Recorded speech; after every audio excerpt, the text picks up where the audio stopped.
Good morning, welcome to news analysis. నేను జ్యోత్స్న. డిస్కషన్లోకి వెళ్లే కన్నా ముందు వివిధ పత్రికల్లో వచ్చిన వార్తా కథనాలను ఒకసారి చూద్దాం. తెలంగాణ వార్తా పేపర్స్ చూసినట్టయితే ముందుగా ఈనాడులో మనకు ప్రధాన వార్తగా ప్రతి ఓటరును కలవండి, వారు బూత్ల వరకు వచ్చేలా చొరవ చూపాలి, ఈ 3 రోజులు అత్యంత కీలకం, ఇదే ప్రచార జోరును కొనసాగించండి, మంత్రులకు సీఎం రేవంత్ రెడ్డి దిశానిర్దేశం. ఈ జూబ్లీహిల్స్ ఉప ఎన్నికపై నిన్న కీలక సమీక్ష జరిగింది. ఈ సమీక్షకు మీనాక్షి నటరాజన్, భట్టి విక్రమార్క, టీపీసీసీ చీఫ్ మహేష్ హాజరయ్యారు. ప్రతి ఓటరును కలవండి అని చెప్పేసి సీఎం రేవంత్ రెడ్డి దిశానిర్దేశం చేశారు.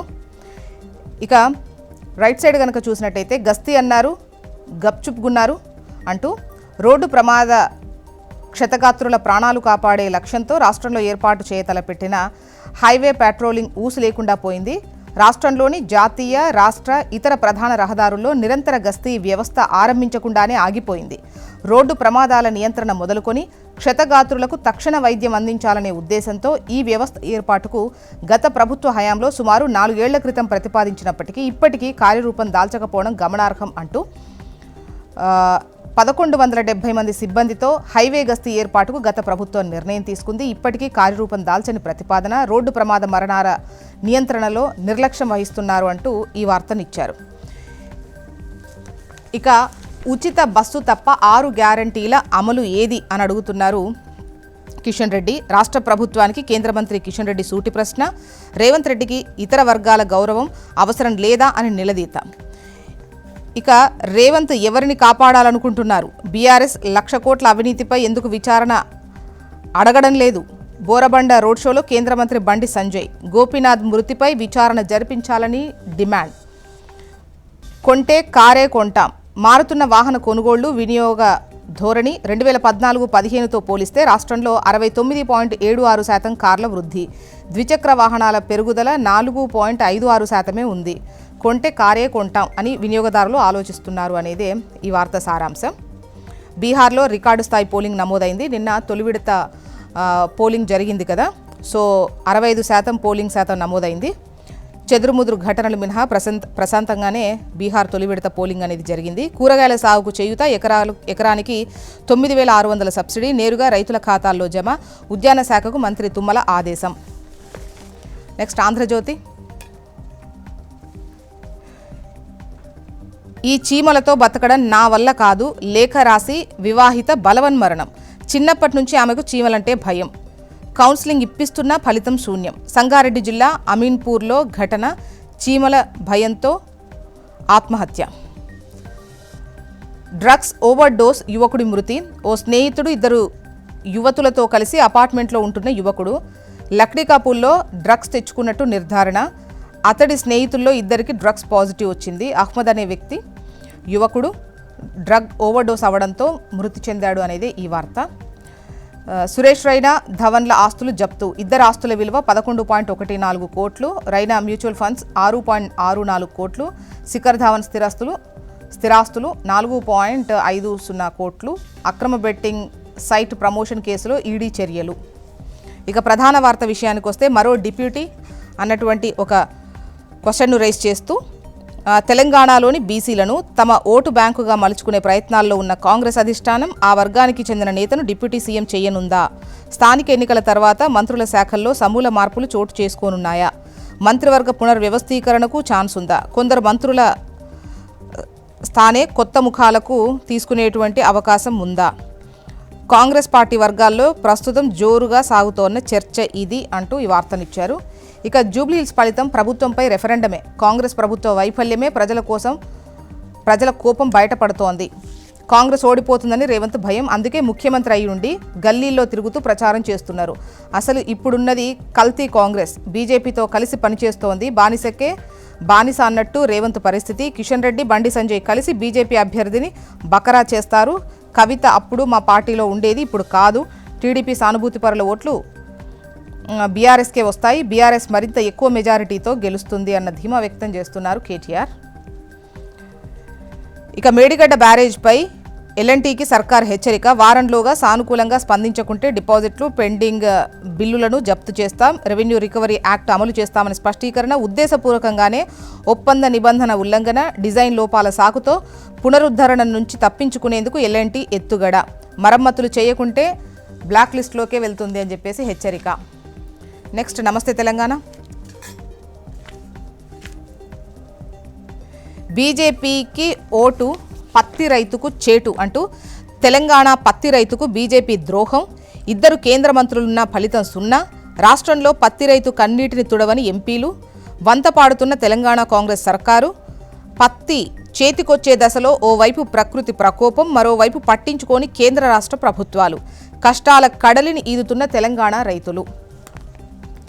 5 లక్షల ఇండ్లపై ఆస్తి పన్ను పిడుగు అంటూ బడుగులపై భస్మాసురాస్తం, రాయితీకి నీళ్లొదిలిన రేవంత్ సర్కార్ అంటూ ఇప్పటికే 1.5 మందికి పథకం దూరం, జూబ్లీహిల్స్ ఉప ఎన్నికలు అయిపోగానే మరో 3.5 లక్షల మంది నుంచి వసూళ్లు, పేదల మేలు కోసం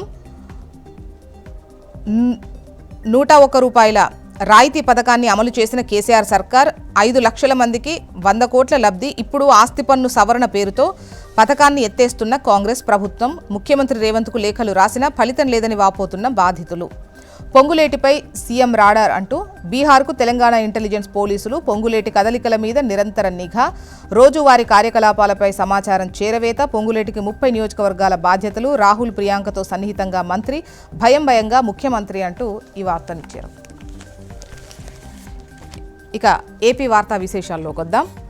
ముందుగా ఈనాడులో వచ్చినటువంటి కథనాలు గనక చూసినట్టయితే మనకు ప్రధాన వార్తగా 100% సేవలు ఆన్లైన్లో, 100% సేవలు ఆన్లైన్లో అంటూ ఆ దిశగా చర్యలు తీసుకోవాలి, ప్రజల్ని ఇంకా కార్యాలయాలకు పిలవడమేంటి, ఇక నుంచి అంతా డేటా ఆధారిత పాలనే, మంత్రులు, కార్యదర్శులు, శాఖాధిపతులదే బాధ్యత, డిసెంబర్ 2వ వారంలో జిల్లా కలెక్టర్ల సదస్సు, డేటా ఆధారిత పాలనపై సదస్సులో CM Chandrababu స్పష్టీకరణ.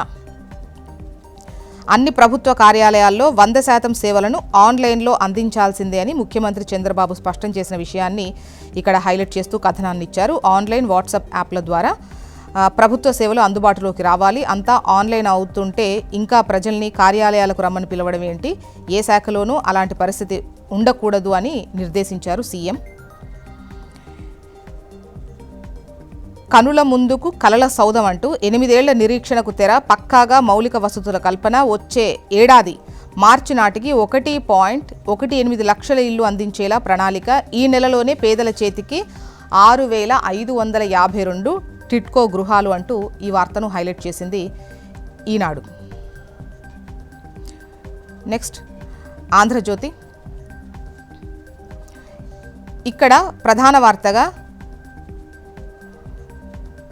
Number 1 vision direction అంటూ ఇదే ప్రభుత్వ విధానం అంటున్నారు సీఎం చంద్రబాబు నాయుడు. ప్రతి నియోజకవర్గానికి విజన్ ప్లాన్ ఉండాలి, సచివాలయాలు విజన్ యూనిట్స్గా పనిచేయాలి, వీటిని మరింత సమర్థవంతంగా వినియోగించుకోవాలి, ఆన్లైన్ వాట్సాప్ సేవలు విస్తృతం కావాలి, ప్రజలు ఆఫీసుల చుట్టూ తిరిగే బాధ తప్పాలి, ఫైళ్ల క్లియరెన్స్లో జాప్యం ఉండకూడదు, సుపరిపాలన అందిద్దాం, శాఖలకు రేటింగ్ ఇస్తాం, మంత్రుల పనితీరు మెరుగుపడాలి, అధికారులు క్షేత్రస్థాయిలో పర్యటించాలి, డేటా ఆధారిత పాలనపై సదస్సులో సీఎం చంద్రబాబు నాయుడు దిశానిర్దేశం. మద్యం అమ్మకాలు డౌన్ అంటూ బెల్ట్ షాపులపై ఉక్కుపాదం, లైసెన్సీ దుకాణాలకే విక్రయాలు పరిమితం, అక్టోబర్లో తగ్గిన మద్యం విక్రయాలు, సెప్టెంబర్ కన్నా 99 కోట్లు తక్కువ, గతేడాది అక్టోబర్తో పోలిస్తే ఏకంగా 430 కోట్లు తగ్గిన అమ్మకాలు, కొన్ని జిల్లాల్లో 25%కు పైగా తగ్గుదల, నాటుసారా, నాన్ డ్యూటీ మత్తు పదార్థాలు ఏమైనా ఉన్నాయేమో అనే అనుమానాలు. నెక్స్ట్ సాక్షి. యువతే లీడర్ అంటూ సమాజంలో యువత, విద్యార్థుల పాత్ర అత్యంత కీలకం అంటున్నారు వైఎస్ జగన్. మంచి రాజకీయాలకు విద్యార్థి దశ నుంచే బీజం, ఓ నాయకుడి గురించి కాలర్ ఎగరేసుకొని చెప్పేలా ఉండాలి, మనం మార్చకపోతే ఈ వ్యవస్థ మారదు, చూసి చూడనట్టు వదిలేశామంటే ఎప్పటికీ ఇలాగే ఉంటుంది, విద్యార్థుల భవిష్యత్తును అద్భుతంగా తీర్చిదిద్దేలా మొట్టమొదటిసారిగా అడుగులు పడింది మన ప్రభుత్వంలోనే. ఇంగ్లీష్ మీడియం స్కూళ్ళు, నాడు నేడుతో కార్పొరేట్కు ధీటుగా ప్రభుత్వ స్కూళ్ళు, విద్యా దీవెన, వసతి దీవెన కోసమే 16,800 కోట్లు వెచ్చించాం, మన పిల్లలు ప్రపంచంతో పోటీ పడేలా కరిక్యులం, ఇక మీరు పోగా స్కామ్ల కోసం మెడికల్ కాలేజీలను అమ్మేస్తారా అని ప్రశ్న. పార్టీ విద్యార్థి విభాగం రాష్ట్ర కమిటీ సభ్యులు, జిల్లా అసెంబ్లీ నియోజకవర్గాల అధ్యక్షులతో సమావేశంలో వైఎస్ జగన్ నిప్పులు చెరిగారు అంటూ ఈ వార్తనిచ్చారు. ఇక